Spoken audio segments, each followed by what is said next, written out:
Pa dyshim që pjesën e Luanit në projekt buxhetin 2026, që sapo ka shkuar në parlament, e zën pensionistët, për të cilët e nisin vitin e ardhshëm me 100 milion euro shtesë përveç indeksimit.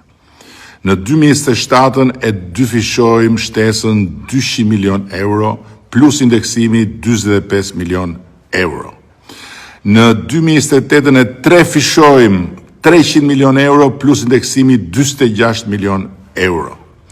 Në 2029 e katërfishojmë 400 milion euro plus indeksimi 47 milion euro. Dhe në 2030 e pesëfishojmë 500 milion euro plus indeksimi 48 milion euro. Pra janë rreth 1.7 miliard euro më shumë që pensionistët do të marrin mbrapsht nga investimi i tyre për mandatin ton të katërt qeverisës. Por nga 1 janari 2026 do të rritet dhe paga minimale për 307.850 punonjës, të cilët do të marrin shumën e premtuar 500 euro, e cila do të jetë para, po jo e vetmja rritje e këtij mandati, ku paga minimale do të arrijë 700 euro.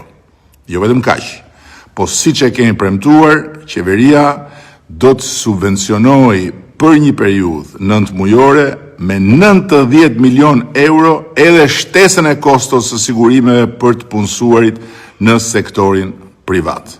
E pra ja kështu, fiks kështu, ky jam unë dhe këta jemi ne. Them dhe themi atë që bëjmë dhe bëjmë atë që themi.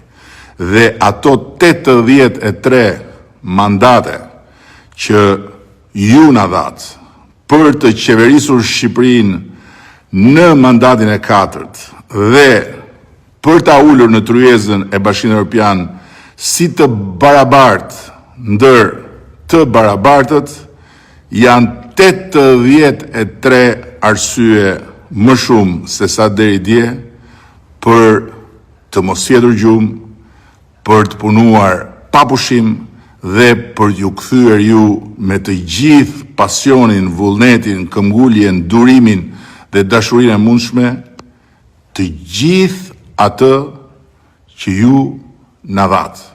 Një besim të jashtëzakonshëm që është privilegj i jashtëzakonshëm.